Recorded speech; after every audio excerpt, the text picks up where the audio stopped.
Hello everyone, welcome back to Tech Showdown. Today we're checking out the Asrock Z390 Taichi Ultimate. This is Asrock's flagship Z390 motherboard and it is very impressive.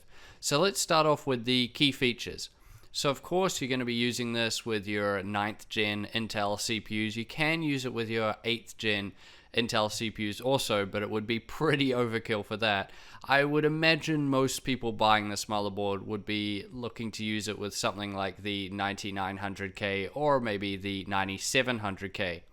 Now it supports dual channel DDR4 memory up to 4200 MHz.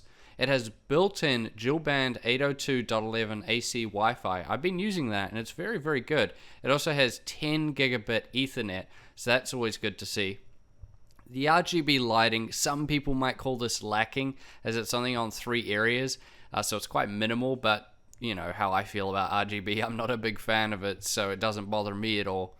And it's coming with their Purity Sound 4 with the ALC 1220 codec, and the sound on this board is fantastic. I've really liked it so far. So let's go over the motherboard's layout from top to bottom. So in the top left corner there, you see it has a 4 plus 8 pin CPU power connector. That's always good to see. I mainly would just use the 8 pin, but I guess you could also use the 4 pin if you're doing some serious overclocking with the 9900K. Now VRM wise, it's coming with a 12 phase VRM with beefy alloy heatsinks on top. So VRM temps are not going to be an issue with this guy, that's for sure, even if you're running the 9900K. Then you just have your CPU fan connectors in the usual spot above the CPU, non-reinforced RAM slots, which surprised me a bit. I know some people complain about this, but honestly, on a flagship motherboard, you think they would include it, so that was interesting to see. Then you just have another fan connector in the top right corner, your normal motherboard power connector, and 2 front USB 3.1 Gen 1 connectors. You also get a front panel USB Type-C 3.1 Gen 2 header, which is good to see, and that's going to be good for people going forward as more and more cases include that. Now towards the middle you get 3 more fan connectors, which is nice. You have 3 M.2 slots, including one with an awesome heatsink down the bottom there. Then you have 2 PCIe 3.0 x 1 slots and 3 PCIe 3.0 x 16 physical slots with metal reinforcement. So the top one is running at x16, the middle one is at by 8, and the bottom one is by 4. Then back to the right hand side, you get 8 SATA 6 right angled connectors, and then on the bottom right you have a fan connector, all your front panel connectors, a clear BIOS jumper, a power and reset buttons, and a debug readout, which is always super handy.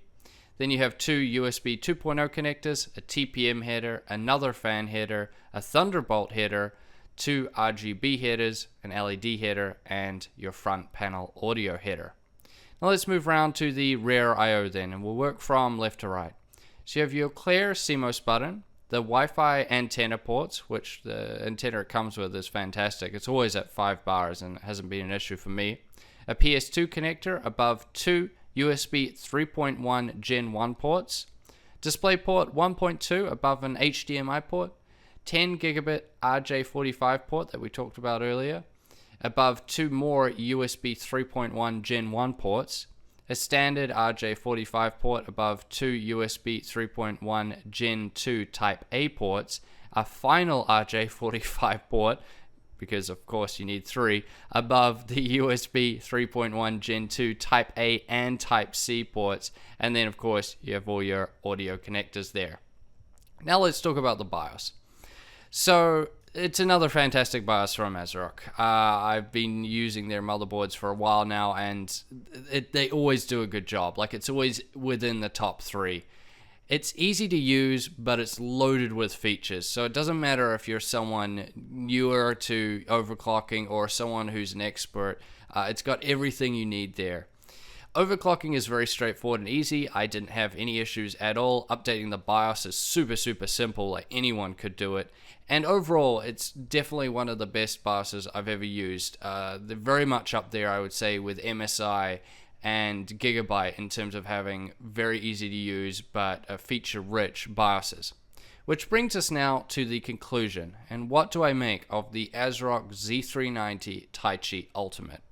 So this is the first Z390 that I have reviewed, but boy, it's really impressive. It's loaded with features, except for RGB lighting, I suppose, and not having metal reinforcement on the RAM slots, but those are kind of trivial.